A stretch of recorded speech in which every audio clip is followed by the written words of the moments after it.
बेसहारा पशुओं के अचानक सामने आ जाने से कैंटर असंतुलित हो जाता है। कल देर रात को सड़क हादसा हो जाता है और नेशनल हाईवे 44 से अनबैलेंस होकर अनियंत्रित होकर नीचे जाके नाले में गिर जाता है। स्क्रैच से भरा हुआ ये कैंटर था और दिल्ली से काला आम की तरफ इसको लेके जाया जा रहा था और तभी जो है ये अनियंत्रित हो जाता है और पूरा का पूरा नीचे नाले में गिर जाता है। कल देर रात 3 बजे की पूरी घटना, पूरा हादसा बताया जा रहा है। हालांकि कैंटर का काफ़ी नुकसान है। आप देखेंगे कि इतनी ऊंचाई से नीचे नाले की ओर गिरा है, जाहिर सी बात है कि काफ़ी ज़्यादा टूटा फूटा है, तहस नहस हो चुका है और स्क्रैच का सामान इसके अंदर लोडेड था। आसपास के लोग यहाँ पर पहुँच जाते हैं। हालांकि बताया जा रहा है कि ड्राइवर सुरक्षित ज़रूर है लेकिन गंभीर हुआ है, क्योंकि आप देखेंगे ऊंचाई से नीचे गिरा है। जाहिर सी बात है गंभीर तो हालत हो ही जाती है ऐसे में। और जिनके ये कैंटर है, जो मालिक है, वो हमारे साथ है। सर, क्या जानकारी मिली थी आपको? हमारा पशु आ गया था आगे, उसकी वजह से हो गया। कल हुआ है? हाँ जी, सुबह 3 बजे हुआ। सुबह 3 बजे। तो कौन कौन था इसके अंदर? कितने ड्राइवर लोग? था मैम। सिर्फ ड्राइवर? ठीक है, वो ठीक है मैम, सुरक्षित है। क्या कारण रहा हादसे का? हाँ जी, हादसा गाय आ गई थी सर आगे। बचाने के बार चक्कर? हाँ जी, उनको बचाने के चक्कर में हो गया। कहाँ से कहाँ लेके जा ये रहे? दिल्ली से कालाम जा रहे हैं। सामान भी लोडेड है? हाँ जी, स्क्रैप है मैम। काफी नुकसान हाँ है। जी, नुकसान तो कितना नुकसान होगा? 10 लाख रुपए की। 7-8 लाख रुपए हो गए। तो ड्राइवर को चोट आई हाँ है? जी, लड़की फुल गई। ड्राइवर की फुल गई है। अस्पताल लेकर गए हैं? नहीं, घर पे ही है। घर देर पे? घर चला तो गया। अब इसको पहले तो मुझे लगता है बाहर निकाला हाँ जी, जाएगा। हाँ आप जी, लोग ट्रेन। अभी पहुंचे हैं? हाँ जी मैम, आप कहाँ के हैं सर? कालाम से मैम। क्या नाम है आपका? भूपिंदर।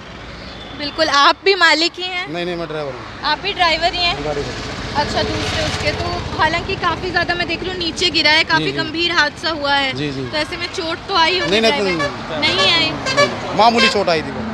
बस पशु को बचाने के जी, जी, चक्कर जी। में हुआ है। जी जी। बिल्कुल, बता रहे हैं कि दिल्ली से चले थे काला आम, हिमाचल की तरफ इसको लेके जाया जा रहा था। स्क्रैच का सामान इसके अंदर लोड था और तभी तड़के सुबह लगभग 3 बजे के करीब सामने एक गाय आ जाती है, एक बेसहारा पशु आ जाता है। और पशुओं की अगर मैं बात करूं, बेसहारा पशुओं की, तो शहर में इस वक्त काफ़ी ज़्यादा तादाद में हो चुके हैं और हम हर नुक्कड़, हर चौराहे, हर रिहायशी कॉलोनी हो या इलाका हो, हम देखते हैं कि वहाँ पे जो बेसहारा पशु हैं उनका आतंक भी बढ़ता जा रहा है। कहीं पे बंदर हैं, बंदरों की वजह से एक छोटी सी 14 साल की बच्ची कनिका थी जो छत से नीचे गिर गई थी और उसने बेवक्त इस दुनिया को अलविदा बोल दिया था। अपने माँ बाप की अकेली बच्ची थी। और उसके बाद हमने आपको एक खबर दिखाई थी कि सेक्टर 32-33 में एक महिला थी, उनकी शादी की सालगिरह थी और एक्टिवा पे बैठ के जा रहे थे, तभी एक जो सांड होते हैं उनका झुंड, एक बेसहारा पशुओं का झुंड गुस्से में अटैक कर देता है और उसके बाद महिला मौके पर दम तोड़ देती है और एक बार फिर एक हादसा हो जाता है बेसहारा पशुओं की वजह से। बताया जा रहा है अचानक से नेशनल हाईवे 44 है ये, और यहाँ पे अचानक से गाय सामने आ जाती है। ड्राइवर 3 बजे के करीब इसको दिल्ली से काला आम की तरफ लेकर जा रहा था और तभी ये हो जाता है अनियंत्रित। और गाय को बचाने के चक्कर में, गाय के बचाव में अचानक से जो कैंटर है वो अनियंत्रित हो जाता है, अनबैलेंस हो जाता है और उसके बाद हाईवे से सीधा नीचे गिर जाता है। और कम से कम भी आप देखेंगे 9-10 फीट की गहराई है और पूरा नीचे गिरता है। नीचे नाला है, नाले में गिरा हुआ है, काफ़ी ज़्यादा डैमेज हो जाता है, लाखों का नुकसान है। अगर जो दूसरे ड्राइवर हैं, जो कैंटर के मालिक हैं, उनकी मानी जाए तो बोल रहे 7 से 8 लाख का नुकसान है, क्योंकि स्क्रैच से लोडेड था, कहीं से सामान माल लेकर आ रहे थे, जाहिर सी बात है।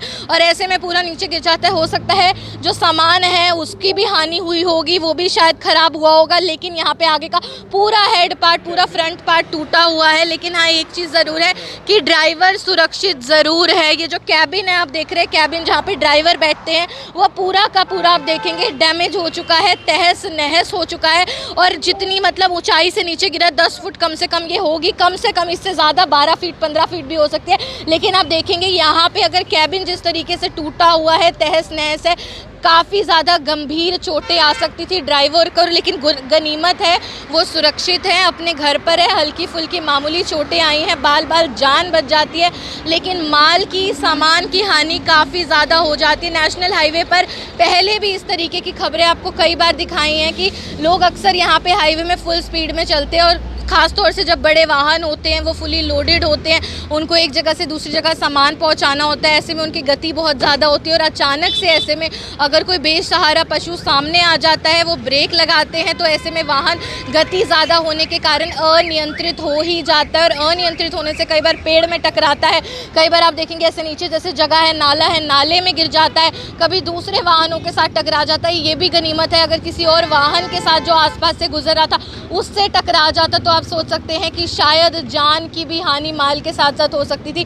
लेकिन अभी एक बड़ा हादसा था जो होते होते कहीं ना कहीं टल ज़रूर जाता है। कल भी आपको ऐसी ही खबर दिखाई थी, करनाल का शामगढ़ गांव है और शामगढ़ गांव के ठीक नज़दीक ऐसे ही नेशनल हाईवे पर एक और कैंटर था और वो भी अचानक से ऐसे अनियंत्रित होता है और उसके बाद वो भी पुल से हाईवे से नीचे गिर जाता है। लेकिन तब भी कहीं ना कहीं ड्राइवर जो है वो सुरक्षित ज़रूर था, यहाँ पे भी ड्राइवर सुरक्षित ज़रूर है, बाल जान ज़रूर बच जाती है। लेकिन आप देखेंगे जिस तरीके से गिरा है, जिस तरीके से कैबिन टूटा हुआ है, कुछ भी हो सकता था, बड़ा हादसा हो सकता था, जान की भी यहाँ पे हानि हो सकती थी। तो आप लोगों से बस इतनी सी अपील, करनाल ब्रेकिंग न्यूज़ जैसे कि एक जागरूक संस्थान होने के नाते हमेशा कहता है सड़क सुरक्षा नियमों का पालन कीजिए, यातायात नियमों का एहतियात बरतते हुए पालन कीजिए।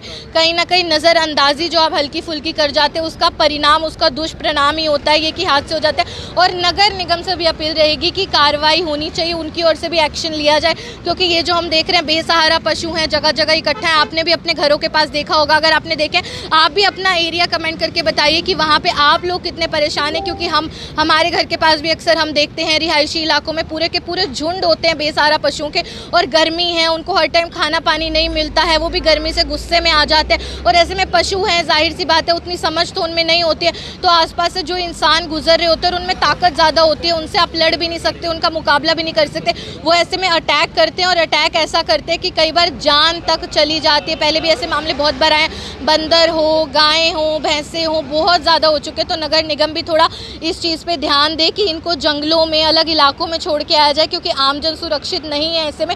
और अचानक से हाईवे पे तो देखो आएंगे, सारा आसपास हरा इलाका है, पूरा आसपास खेत खलिहान है, तो ऐसे में कभी भी कई बार पहले हमने देखा नील गाय सामने आ जाती है तो हादसा हो जाता है, गायें सामने आ जाती है, गायों का झुंड सामने आ जाता है तो हादसा हो जाता है। तो सबसे पहले तो यही यातायात नियमों को सजगता से पालन कीजिए। जब भी आप हाईवे पर भी हैं, बेशक सुबह है, रात है, कोई भी समय, आप अपनी गति को उतना ही करके चलाइए कि अचानक से आपको ब्रेक लगाना पड़े, कोई प्रतिकूल जो है स्थिति बन जाती है तो आप ब्रेक लगाएं तो अनियंत्रित वाहन आपका ना हो। हालांकि लाखों का नुकसान है, स्क्रैच भी लोडेड था, दिल्ली से काला आम लेके जा रहे थे, लेकिन बाल जान ड्राइवर की बच जाती है, गनीमत रहती है, लेकिन वैसे माल सामान की हानि काफ़ी ज़्यादा हो चुकी है। भवन आरंग, करनाल ब्रेकिंग न्यूज़।